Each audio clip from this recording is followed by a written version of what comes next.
respectful towards the speakers, ask your questions, make your comments at the end, but please be respectful of the speakers. And next, thank you for getting that ready, we are going to have Luann Cosma come up. Luann is the campaign director for the Committee to Ban Fracking in Michigan. She is also president of Ban Michigan Fracking. She is a longtime park and political activist and a former park commissioner and historical commissioner for the city of Novi. She also has 25 years at Michigan State University Museum. And Aaron, what we were about 4 or 5 minutes over on that last presentation? 5 minutes? So we'll give you an extra 5 minutes. Thank you. Is that working? Good. Yes, I'm from Charlevoix now. I just recently moved there up north. But for most of my adult life here in Michigan, I've lived in Oakland County in Novi and worked at Michigan State University. Before that, I lived in New Jersey, where as a kid I was very much an environmentalist and helped, in a small way anyway, save the Delaware River from becoming dammed up with hydroelectric dam back in the 70s, and then I came here to Michigan State to study parks and recreation. So I've been involved in a lot of park lawsuits and tried to protect parks for a real long time. What I'm going to tell you today is why we must ban fracking and talk about some of the environmental impacts and harmful effects of fracking. First of all, I should say that even though they invited me here as committee to ban fracking, because I'm also part of the group Ban Michigan Fracking, which is our nonprofit educational advocacy organization, I'm kind of wearing 2 hats here today, because the Committee to Ban Fracking in Michigan is a ballot question committee that is doing a petition drive to put it on the ballot, so it's an election process. So I'll talk about both those things. And I'm just an informed citizen. I've been doing research and been active on this issue now for almost 3 years when I first found out about it. And I've traveled to New York City to testify at a New York City Council hearing. I've taken part in conferences in New York and have networked a lot with other people around the country that are also very interested in banning fracking. We already know that it cannot be made safe and that it's not safe. The TEQ really is here to protect the industry and foster the industry. I will elaborate on that later. And as far as oil and gas goes, they are not here to look out for people and the environment. In fact, it's the exact opposite. And I'll elaborate on this too. As some of the other speakers have said, you know, the process involves injecting water, lots of it, real lots of it, and Ban Michigan Fracking was the group that exposed that whole thing, that they really aren't using just 5 to 8 million gallons, it's more like 21 to 31 million gallons per frac, enormous amounts of water. And it's not just that the water is used, but then that water, as they would well acknowledge, is now frac waste. And that frac waste does in fact stay in the ground, as we just heard. Some of it stays in the casing of the frac well, and some of it then is removed and then brought to, quote, proper disposal wells where they, again, are injected back into the earth. And I always had pictured them kind of like a container at the bottom, but no, they just are going deep into the earth, into a formation. And of course the casings, we can talk about that a little bit. And then there are, so it inherently pollutes all of that water. That is, pollution of the water is part of the process. They acknowledge that. They have to use the water, they toxify it with chemicals, and they push it into the ground. And then there are the accidents or spills or the blowouts and all these other things that happen as all of the different parts of the industry, whether it's the trucking firms or the pipelines or the condenser stations or the compressor parts of the operation, all of these things are on the surface, and there are many different things that can go wrong. And then finally, maybe not finally, it's worse for global warming than any other fossil fuel. We hear about how it burns safe, but it's overall not safe. So I won't be able to touch on all of these in any great detail, of course, but there have been water contamination proven cases in other parts of the country. Pavilion, Wyoming, the EPA, not too long ago, did make a direct link between the horizontal fracking going on there by Encana, and Encana is the main fracker here in Michigan. And now the EPA is pulling back, and they're doing a U-turn and just abandoning that study. So something is going on. Water shortages. It's sort of happening here already in Michigan. We really take our water for granted here, don't we? We have so much in comparison to so many other places. But out west, water shortages are dire, and of course, states are literally going up in flames. There's not enough water. I've often said there's not enough water on the whole planet, I think, to frack everywhere they want to frack. And I'm beginning to think that might actually be more true than not. And then well casings fail. The industry itself knows this. There's a very good short video called "The Sky is Pink" by Josh Fox, who also he was the director of the movie Gasland, that shows a couple of nice, quick examples of how, in fact, industry knows that their casings fail, and some of them fail sooner, and some of them fail later, and some of them fail much later, but all of them eventually will fail. And these are the things that need to last forever in order to protect our groundwater. And as it turns out, the gas industry is also is hiring the same PR firm that the tobacco industry used for many, many years, and they're using the same playbook that cigarettes are safe, fracking is safe. And we know from some studies now that it is harmful to animals. Of course, we're animals. Air contamination is another huge part of this, even though I can't talk about it with any great detail myself. But we do know from many other anecdotal studies or examples that, especially in the movie Gasland, you can see a lot of people who are experiencing their health effects are doing so because of the air quality. People are having nosebleeds. These are the pathways to contamination through our bodies, through food, through air, through water. And the human health risks are really enormous. There's recently been a second study by Duke University that proved that yes, in southwest Pennsylvania, methane is getting in the water where they're drilling and fracking. And of course, these chemicals are really not benign. Some of them, not all of them, but some of them really are toxic chemicals that are dangerous to humans. And then finally, you've heard of the earthquake swarms that are going on in different states, Oklahoma, Arkansas, other places. Ohio had a few, and these are from injection wells, and yes, there are studies that show that there's a direct link. You really should hear this man named Dr. Tony Ingraffi. He used to work for the oil industry and was a rock scientist, and now he has turned completely against this process and is part of a group called Physicians, Scientists, and Engineers for Healthy Energy. And he has this great YouTube video. You can take a look at it another time. But the standout thing that he says in this whole video, what he's trying to get across, is that when you look at the entire extraction process for development of natural gas from beginning to end, from all the pipelines and all the methane leakage that's going on every step of the way, when you look at everything, it is actually worse for climate change or global warming than oil or gas or coal. I don't know what else could be more serious. According to another really good source, which is TEDx, the Endocrine Disruption Exchange, Dr. Theo Colburn is a part of this organization, and I think she's a chemist, but I think there's more to it than that. This is just one little point in their fantastic website, and that is toxic chemicals are used at every stage of development to reach and release the gas.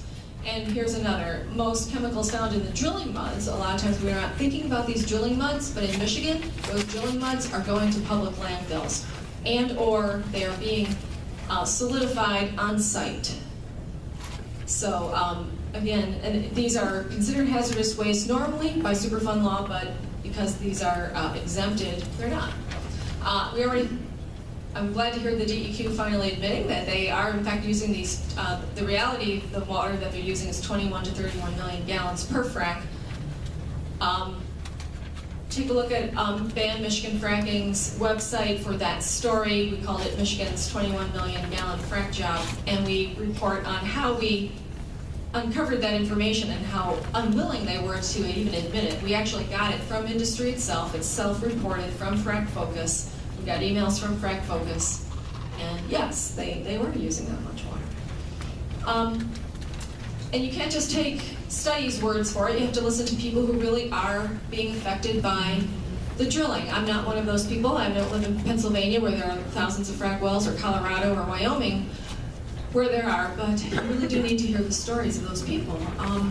This is just one little example of how people are dealing with the health effects. There's an organization called Southwest Pennsylvania Environmental Health Project, which is spending all of its time, these are doctors and nurses and clinicians who are seeing people every day with health effects, serious health effects, from living in a gas field, from living across the street from it, living miles away from it. So drinking the water, it's in their community. And so it's not only that, but in their homes. And now what they're talking about, the advice they give to these folks is, well, you know, you can't avoid it, but you're just trying to, the best you can do is try to create barriers between its pathway and your body. That's all you can do. That website. And I'm not the only one who wants to ban fracking. A lot of people in Michigan want to, and it's a growing opinion. And other places are also concerned about the health effects and the environmental effects, and have banned fracking. And it can be done. And what do they know what we don't? They're worried just like we are. The New Jersey legislature, that is the elected officials, the elected state senators and representatives, banned fracking a couple years ago, but then Governor Christie modified it to a temporary measure. They are trying again, the legislators, not the citizens even, the legislators, are trying to stop fracking, frac wastes from coming to Michigan, New Jersey. I'm very proud of them because I'm from New Jersey. And then Vermont has banned fracking in 2012, so they are kind of now the first state to really do it. Other entire countries are doing it. Bulgaria and France are just two examples. Numerous towns and cities have banned it, including Pittsburgh and Buffalo. And they're using different kinds of legal methods. I'm sure these guys will, the next speakers will be talking about that, but and I won't because there's just too much to cover. But there are different methods of doing so, and other cities are leading the way. Which leads us to what we can do here in Michigan. We're just regular citizens, you know, we're informed citizens, but we do have the power of the vote. We do have the power to you know, influence our elected officials and our fellow citizens, and that's what we're trying to do. We feel that by banning fracking and putting it into the state law is a very reasonable way to go. We tried last year to do a constitutional amendment to ban fracking, and we decided to go this way instead this year. And we're glad we did, because it takes on another couple of points that we're able to do by doing it this way. And that is, well, first of all, we're going to prohibit horizontal hydraulic fracturing, and we use the definition by the American Petroleum Institute. We're not making it up on our own, we're using industry's own definition. We're also going to prohibit storage, disposal, and processing of horizontal hydraulic fracturing wastes from coming here from other states. This is a really key issue. Pennsylvania has hardly any of those injection wells, and yet they're creating all that waste. They're shipping it over to Ohio. Ohio is filling up, their injection wells are filling up, and there's no more other places for it to go. They're building more. We've got more than Ohio, and it's not too far of a stretch of the imagination to expect that some of these wastes from other states are going to head our way unless we ban that as well. And then here's the thing that I don't think I've ever seen in any DEQ presentations, is that we're also going to take on, eliminate just a phrase and a sentence or two in the existing law that's been on the books since 1939 that officially states that the state's policy should be that the DEQ in particular should foster the oil and gas industry along the most favorable conditions with a view to the maximum production of oil and gas. And I point that out one more time. My slides are a little out of order for my mind. This is a statewide effort, I should say. It's also it's a political campaign, but it's also nonpartisan. So it's not being run by any one party, and any organization can endorse it, and because it's not actually lobbying elected officials, it's not lobbying at all. It's influencing each other voters, to do the right thing. We need signatures by October 1, and then the ballot issue would actually be in 2014. You know what? I feel like there's something missing from my, yeah, I think there is. Did a slide disappear here? One with the red. Okay. That's interesting. You guys took it out? Yeah. The one with the red marks? Okay, I'll read it to you. I really don't appreciate that, because we argued about that. And this is, if I didn't, I apologize. This is what our petition looks like, and I've already kind of mentioned the fostering the industry. There's a part of it called construction of part, and it says, it's long been declared the policy of the state to foster the conservation of natural resources so that our citizens may continue to enjoy the fruits and profits of those resources. We're proposing to remove this part of the language that we think really speaks to the heart of the matter as to why the DEQ is really not so much yes, they're the regulatory agency, but they are also in partnership in several ways with the industry itself. Number one, they also receive money from the profits from the production of oil and gas, and that is something that is worked out not in this statute but in another written statement or memorandum. The part that I think can get under a lot of people's skin is to see that kind of language, that special interest language that protects industry. So again, the DEQ, the department, is to foster the development of the industry along the most favorable conditions and with a view to the ultimate recovery of the maximum production of these natural products. And so the amended version of that would remove that, what I just said, and it would continue to say, this part is to be construed liberally to give effect to sound policies of conservation and the prevention of waste and exploitation. That's already in the law, not changing that. And then we're adding the words, and to protect human health and water. That's what the DEQ should be doing. They should be looking out for human health and water, not protecting and favoring the gas industry and maximizing production. In 1939, maybe that made sense.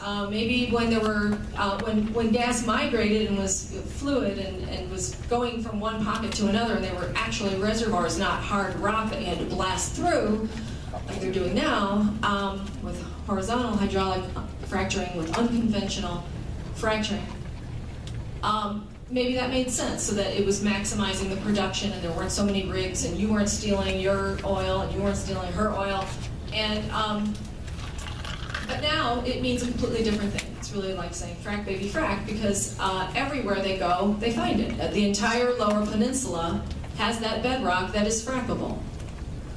The entire Lower Peninsula. It's going to be fracked. So we can do something about it. What is our future? I'll go back to my little pictures. They really like to tout regulation, that regulation's going to save us, but regulation doesn't protect us, it only mitigates the damage afterwards. It just makes people pay for damages perhaps, or it's fine. They're talking about the very few regulations they've got on the books right now, like, maybe looking at the water withdrawal, but that doesn't even look at cumulative effects. It's really kind of a nothing burger, so they like to put it out there, but they use it, it fails, they permit the wells anyway. And now we know why they permit the wells. They have to foster the industry on the most favorable conditions, maximum production, ultimate recovery of these natural products. So this is what it looks like with regulated fracking. Please tell me if you see any difference. And then this is what we have and what we need to protect. And you know, we all have families. Guys in the gas and oil industry do too. And we're all looking out for each other when we want to do something like this.